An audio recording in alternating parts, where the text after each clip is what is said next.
Good morning students. Today is video number 6 for 12th class. Beta last video discuss about manager commission. In this video we discuss about divisible profit. How they divide their distributable or divisible profit. If there is no agreement between the partner, then profit should be divided equally. Partner में profit कैसे बढ़ेगा इसके बारे में उन्होंने कोई भी agreement नहीं, कोई बात नहीं खोली, तो प्रॉफिट कैसे बढ़ता है बेटा? हमेशा इक्वली बढ़ता है। अदरवाइज डीड के अकॉर्डिंग जो जो उन्होंने डिसाइड किया उसी प्रोपोर्शन में रेशो में प्रॉफिट डिस्ट्रीब्यूट होगा। Let's we start a question बेटा। If there is a three partner A B and C, their capital account balance 60,000, 60 and 80,000, and C is working partner and he gets salary 12,000 per annum। ये agreement है, C काम करता है, उसको salary मिलेगी पूरे साल की 12,000।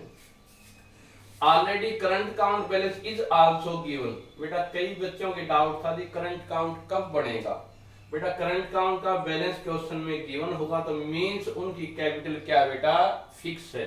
और कैपिटल अकाउंट का बैलेंस क्या रहता है? हमेशा क्रेडिट। और करंट अकाउंट का बैलेंस है ए का 10,000, बी का 5 और सी का 2,000 डेबिट का।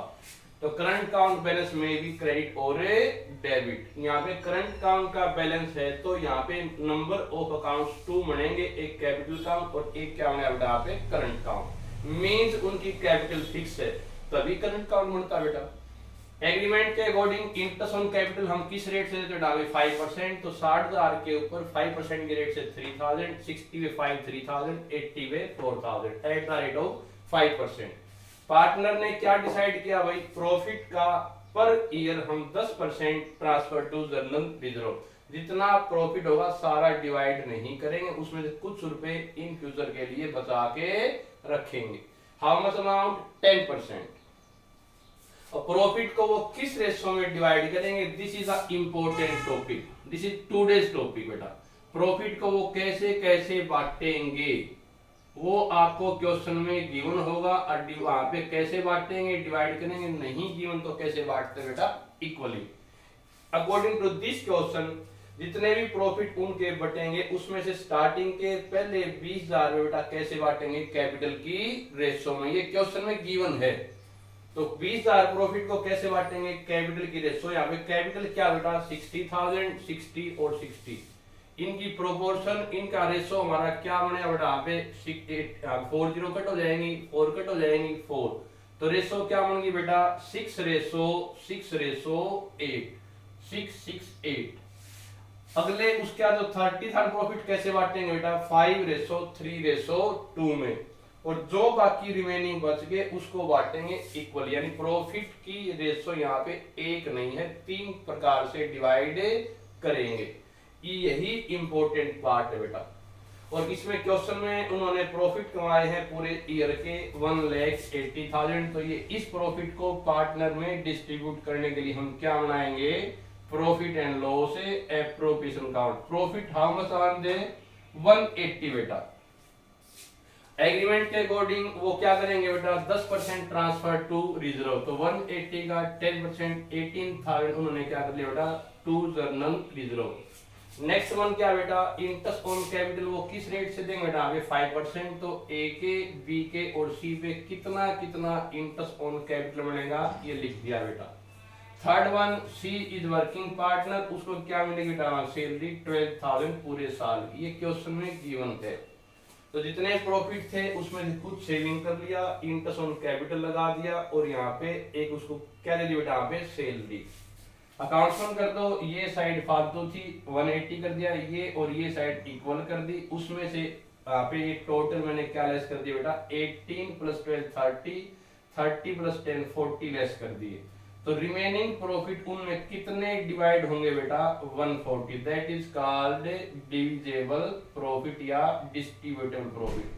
अब इस प्रॉफिट को वो कैसे कैसे बांटेंगे? एग्रीमेंट के अकॉर्डिंग वो गिवन है। तो टोटल प्रॉफिट पार्टनर में कितने बटेंगे बेटा? 180 या 140? 140। तो इस प्रॉफिट को हम कैसे कैसे बांटेंगे? ये प्रॉफिट था, मैंने वर्किंग नोट यहाँ बना लिया। टोटल प्रॉफिट था डिविजिबल 140। इसको डिवाइड कैसे करेंगे बेटा? स्टार्टिंग के 20,000 रुपए बेटा वो कैसे डिवाइड करेंगे, कैपिटल की रेशो में, और कैपिटल रेशो क्या बनती है 6:8। इस रेशो में डिवाइड करेंगे।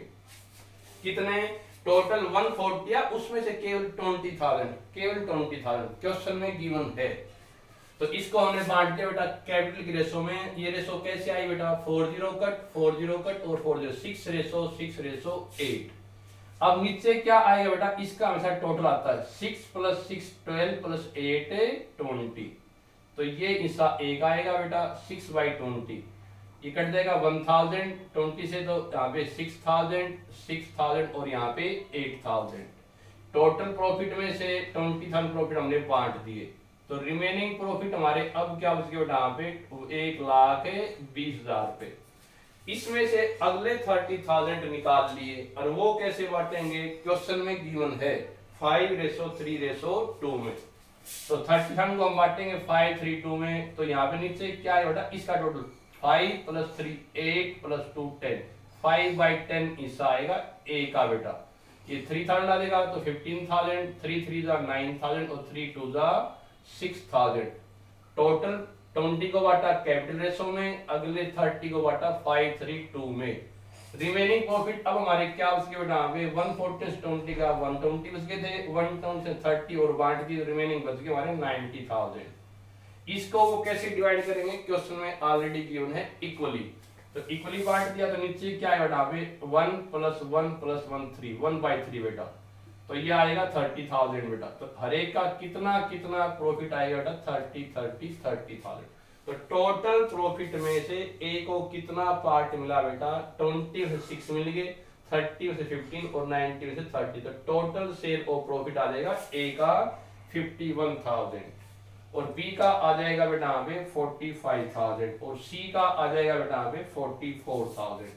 इसका हमने अलग से वर्किंग नोट करना पड़ेगा, क्योंकि इसके प्रॉफिट को एक टुकड़ों में डिवाइड न करके 3 पार्ट में डिवाइड किया गया अकॉर्डिंग टू पार्टनरशिप एग्रीमेंट। और इम्पोर्टेंट पार्ट बेटा, अगर यहाँ पे कैपिटल फिक्स है तो प्रॉफिट जो उनका पार्टनर में बढ़ेगा वो सारा अमाउंट कहाँ ट्रांसफर करेंगे बेटा, यहाँ पे कैपिटल काउंट की बजाय करंट काउंट, यहाँ पे करंट काउंट बनेगा। थैंक यू बेटा।